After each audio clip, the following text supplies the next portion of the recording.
Olá pessoal, a paz do Senhor. Sobrevivi a dengue, estou me recuperando, mas voltei para a nossa série Discipulado, a nossa série em que nós conversamos sobre as bases da nossa fé em Cristo Jesus. A Bíblia ela nos ensina que homem e mulher foram criados à imagem e semelhança do próprio Deus.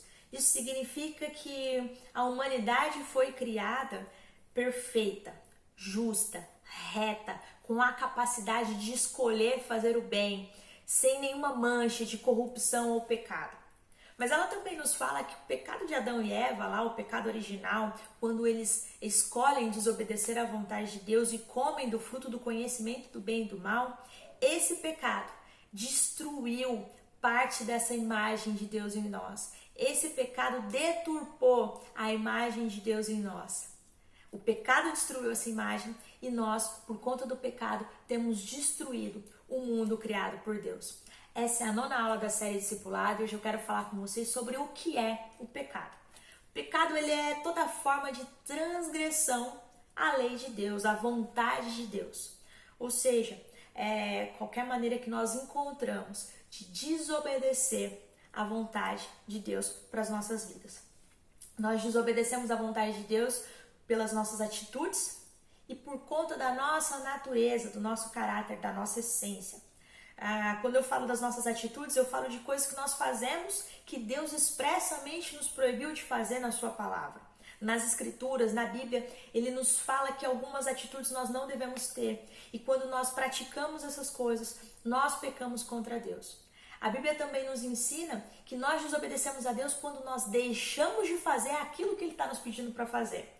Por exemplo, a Bíblia ela condena o pecado da mentira. Ela fala que a mentira é um pecado, que nós não devemos mentir. Mas a Bíblia também nos ensina que nós devemos amar o nosso próximo.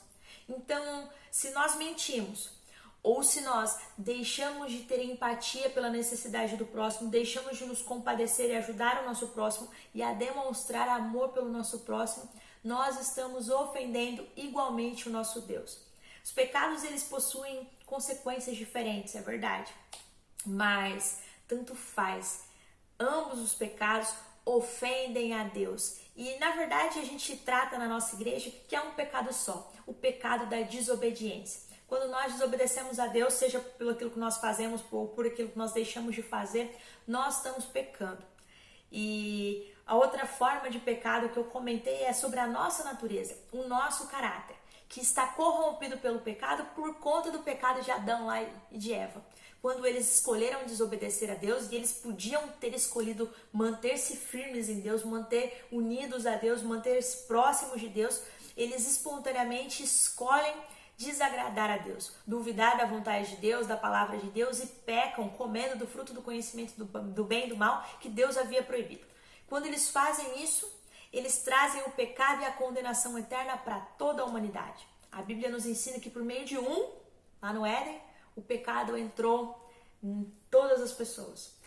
Ela fala que todos pecaram, todos, e destituídos estão da glória de Deus. Quando nós vamos para Romanos, um texto de Paulo, que é um grande exemplo para nós, diz que não há nada de bom que habita nele. Paulo fala que o bem que ele quer fazer ele não faz, mas o mal ele vive praticando. A 1 João fala que se alguém diz que não tem pecado, já pecou, é mentiroso.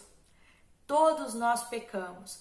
Paulo fala em Romanos 3 que não há ninguém que faça o bem. Não há nenhum justo sequer, não há ninguém que busque a Deus. E esse texto de Romanos 3, ele está citando o profeta Isaías lá no Velho Testamento. Isaías 64 fala, não há nenhum justo sequer, não há ninguém que faça o bem. E Isaías fala mais um detalhe sobre isso. Ele fala que os nossos atos de justiça são como trapos imundos perante Deus. O que Isaías está dizendo é que por conta do pecado original que manchou o nosso caráter, que manchou a nossa essência desde o nascimento, quando nós temos algum ato de bondade, alguma coisa que para nós parece justo, parece correto, perto da santidade de Deus, esses atos de bondade são como trapos imundos, porque nós estamos manchados pelo pecado. A nossa natureza está corrompida pelo pecado. Bom, esse texto de Isaías, ele fala também que Deus é o nosso Pai. e que nós somos como um vaso de barro nas mãos do oleiro. E essa é a nossa esperança, porque Deus está redimindo, restaurando o seu povo e o mundo caído pelo pecado. Essa é a nossa esperança. Todos pecaram, destituídos estão da glória de Deus, mas nós temos sido justificados por meio da graça, por meio de um favor imerecido que nós recebemos do próprio Deus. E nós somos justificados pela graça justamente por conta da redenção do nosso pecado que nós encontramos em Cristo Jesus, que morreu numa cruz, que derramou o seu sangue para perdão dos nossos pecados. O castigo do nosso pecado, o castigo dos pecados que nós cometemos no passado, que nós cometemos hoje, que aqueles que nós vamos cometer ainda nessa vida aqui na terra, o castigo deles foi pago por Cristo Jesus na cruz do Calvário. E essa é a nossa esperança, que Deus nos amou de tal forma que Ele escolheu nos regenerar por meio da sua graça, através do sangue de Cristo Jesus. E para aqueles que creem no sangue de Cristo Jesus, para aqueles que creem na vida de Cristo Jesus, esses recebem o Espírito Santo. Esses são selados com o Espírito Santo, que é a garantia da nossa herança, que é a garantia de que nós vamos ser santificados a cada dia. Ou seja, que a cada dia Deus está transformando a nossa vida, está trabalhando para que a obra de salvação seja completa em nós. E para nós que cremos em Cristo Jesus, que fomos selados com o Espírito Santo, nós precisamos começar a produzir frutos que testifiquem a fé que nós professamos.